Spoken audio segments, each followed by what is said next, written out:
There are 3 signs of the ignorant. First, self-conceit. Second, much talk in that which does not concern him. Third, forbidding others from something that he himself commits. Silence is a form of wisdom, yet few people practice it.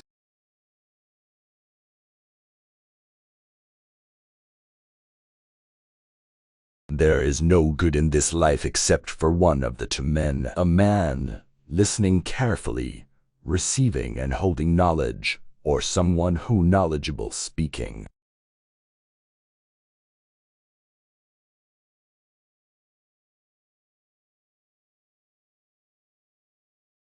You will never be misguided so long as you follow the footsteps of Prophet, peace be upon him.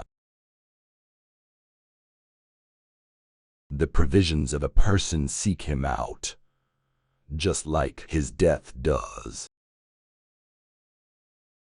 A good companion is better than loneliness, and loneliness is better than bad companion. The one who calls to goodness is better than the one who is silent, and the silent one is better than the one who calls to evil. The truly weak man is he who is too weak to manage himself. Don't depend too much on anyone in this world, because even your own shadow leaves you when you are in darkness. Some people have the disease of criticizing all the time. They forget the good about others and only mention their faults.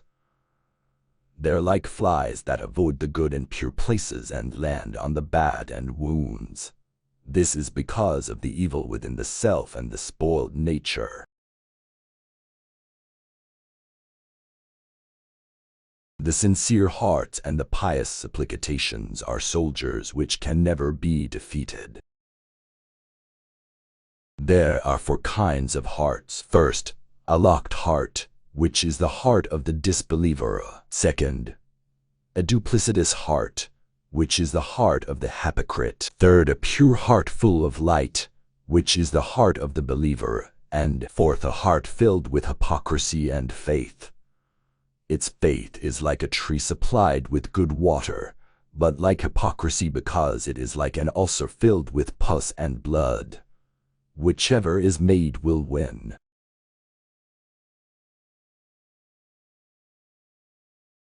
Probing and seeking the faults of others is from the branches of hypocrisy, just like thinking good of others is from the branches of faith. The intelligent one always has a good opinion of his brothers, and keeps his grief and sadness to himself. As for the ignorant one, he has evil opinion of his brothers and does not think about his crimes and distress. Keep yourself busy in remembering your faults, so that you have no time left to remember the faults of others.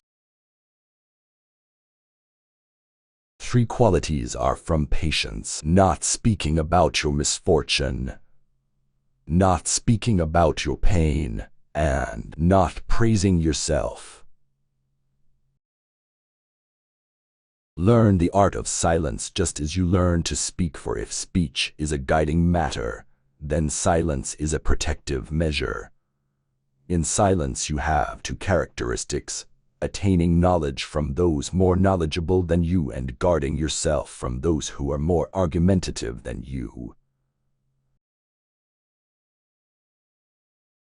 If you have no enemies, there is nothing good in you. There is no one whose status is lower than the one who has no enemy. It is no more than the status of the one who has no blessing from Allah, for which he is to be envied. May Allah keep us safe and sound.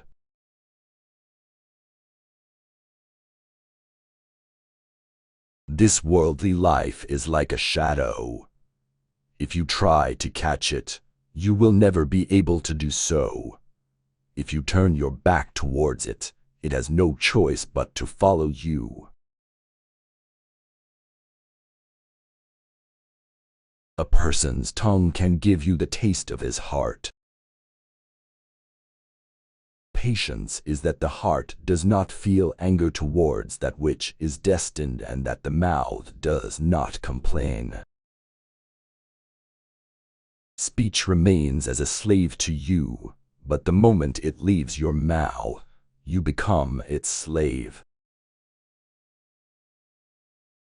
Wasting time is worse than death, because death separates you from this world, whereas wasting time separates you from Allah. Life is the greatest bargain.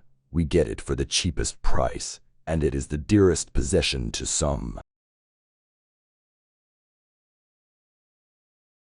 Worship and obedience illuminate the heart and make it stable and steadfast until it becomes like a clear mirror shining with light.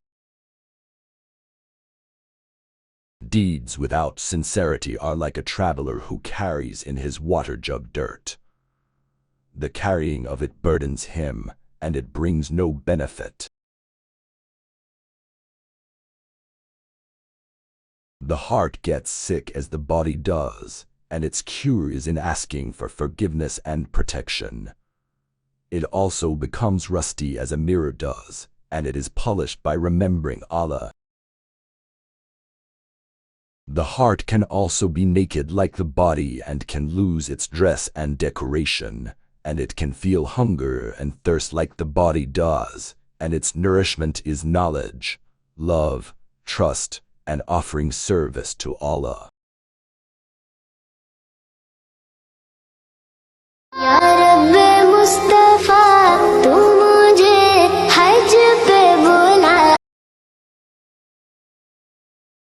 There was a time I would reject those who were not of my faith, but now my heart has grown capable of taking on all forms: a meadow for gazelles, a cloister for monks, for the idols, sacred ground, Kaaba for the circling pilgrim, the tables of the Torah, the scrolls of the Quran. Choose less over more in it. Be satisfied with what you have, even if it is less than what others have.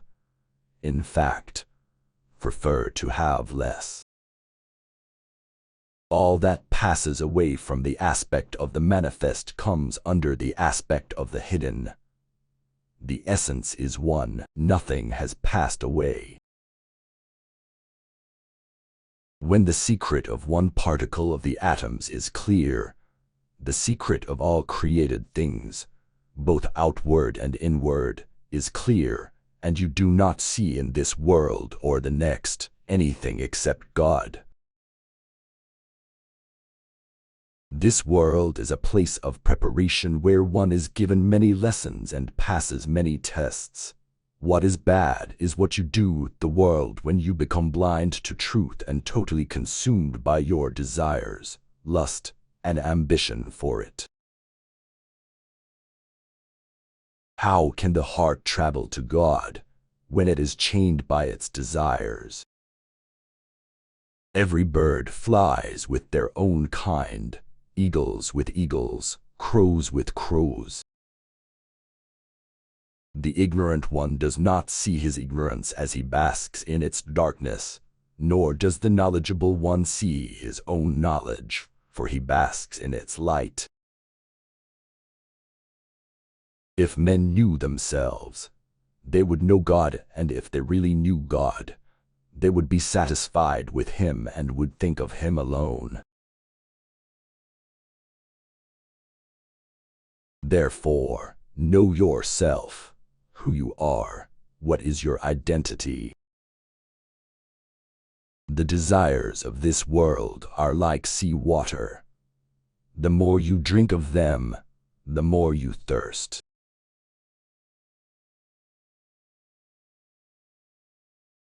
Seek the company of the wise, who know. Agree with what they say, for one understands only that with which one agrees. Be sincere in what you say. A single tongue should not speak to different words. No deceit or fraud should enter into your thoughts. Do not belittle anyone or anything, for everyone and everything in its inner being wishes for the same thing. Do everything you do in order to come close to your Lord in your worship and prayers. Think that each deed may be your last act, each prayer your last prostration, that you may not have another chance. If you do this, it will be another motivation for becoming heedful and also for becoming sincere and truthful. Every breath we take is taking us closer to death. The time we spend in this world is short, the time we are held in our graves is long, and the punishment for following our lowly desires is calamitous. Every breath is a treasure, lest one of your breaths should be wasted and you should be ashamed to see your treasure empty on the day of judgment.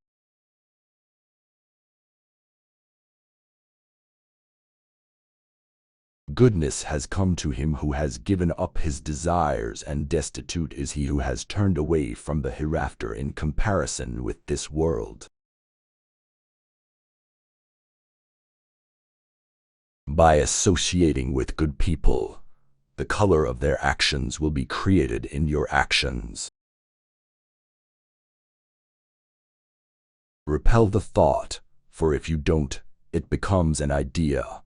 So repel the idea, for if you don't, it will become a desire. So fight against that a desire, for if you don't, it will become a determination and a passion, and if you don't repel that, it will become an action, and if you don't replace it with its opposite, it will become a constant habit. So at that point, it will be difficult for you to change it.